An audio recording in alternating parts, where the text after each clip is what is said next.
Court में ये जो सुनवाई चल रही है, इसके बीच केंद्रीय मंत्री हैं जी किशन रेड्डी। उन्होंने वक्फ कानून को मुसलमानों के फायदे का बताया है। उन्होंने दावा किया लाखों एकड़ जमीन वक्फ के नाम पर थी, लेकिन उसे तो लूट लिया गया। डेमोक्रेसी में कोई भी कोर्ट को जा सकते हैं।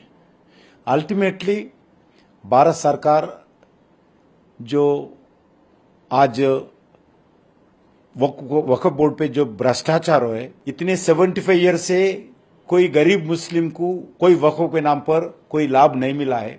जो वक्फ के नाम पर जो बड़ा बड़ा लीडर्स रहते हैं, हमारा हैदराबाद में मजलिस पार्टी के जैसा, वही लोग इस लैंड को लूटा है।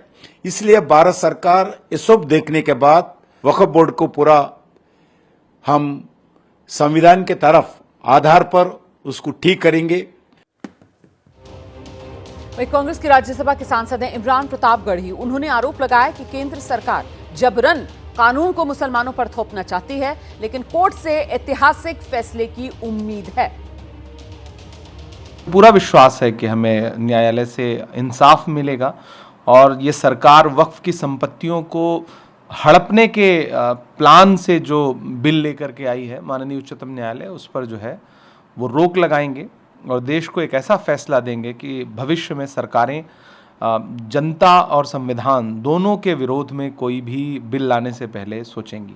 अगर आपको ये लगता है कि जो वक्फ बोर्ड था, वक्फ काउंसिल था, वो प्रॉपर कोई काम नहीं कर रहा था, तो 11 साल में आपने ऐसा क्या कर दिया कि एक भी कॉलेज आपने बना दिया? कुछ नहीं किया सिवाय वक्फ के खिलाफ झूठी अफवाहें फैलाने के।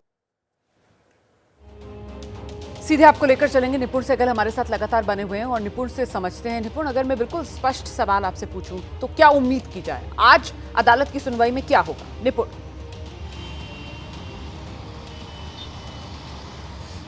देखिए, आज अदालत की सुनवाई में निश्चित रूप से आगे की रूपरेखा तय होगी। सवाल तय हो सकते हैं जिन पर आगे विचार होगा। ये भी हो सकता है कि सुप्रीम कोर्ट किसी एक हाई कोर्ट के पास मामले को भेज दे या फिर खुद नोटिस करे और एक तारीख मुकर्रर कर दे सुनवाई की। लेकिन ये सारी चीज़ें होते समय कोई ना कोई अंतरिम निर्देश ज़रूर आएगा। कानून जिस रूप में इस समय है, जिसका विरोध हो रहा है और जिसके विरोध में 100 से ज़्यादा याचिकाएं दाखिल हो गई हैं, उनके कुछ बिंदुओं पर निश्चित रूप से सुप्रीम कोर्ट रोक लगा सकता है ताकि एक विवाद का तात्कालिक समाधान हो और लोगों को भी ये भरोसा हो कि सुप्रीम कोर्ट जो देश की सबसे बड़ी अदालत है, वो भी उन बिंदुओं पर विचार कर रही है जिन पे एतराज़ किया जा रहा है और सुप्रीम कोर्ट का फैसला आखिरकार सबको मानना होता है, तो वो एक संतोष का विषय लोगों के लिए हो सकता है। तो जो दो बिंदु हैं मुख्य रूप से जिसकी चर्चा हम बार बार कर रहे हैं कि वक्फ बोर्ड में गैर मुस्लिमों की एंट्री और जो संपत्तियां वक्फ अभी घोषित हैं उनको डिनोटिफाई करने पर रोक, ये दो बातों पर सुप्रीम कोर्ट का निर्देश हो सकता है कि आ जाए। ठीक है, आप रहिए मेरे साथ निपुण सहगल। मैं लौटूंगी आपके पास। देखिए, all India Muslim personal law board के उपाध्यक्ष हैं मौलाना खालिद रशीद फिरंगी महली। सुप्रीम कोर्ट से बड़े फैसले की वो उम्मीद कर रहे हैं। बाद इस बात की उम्मीद एक बार फिर से जागी है कि इंशाअल्लाह इस सिलसिले में हम लोगों को इंसाफ मिलेगा। और जो कोर्ट ने ये ऑब्जर्वेशन अपना दिया है कि जितनी भी बातें उसके सामने रखी जा रही हैं वो उसको मुल्क के कानून और कॉन्स्टिट्यूशन की कसौटी पर ही परखेंगे।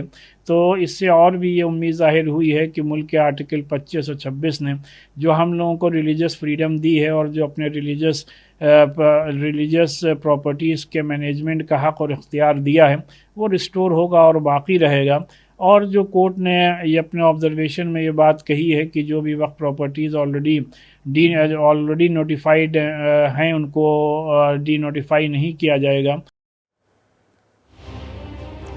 इस वक्फ कानून को लेकर लगातार विपक्ष सरकार पर सवाल उठा रहा है। कांग्रेस के वरिष्ठ नेता हैं प्रमोद तिवारी, कह रहे हैं कानून के जरिए देश में नफरत फैलाने की कोशिश की गई।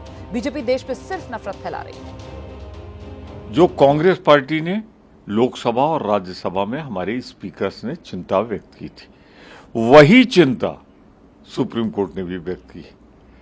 आज बहस चलेगी।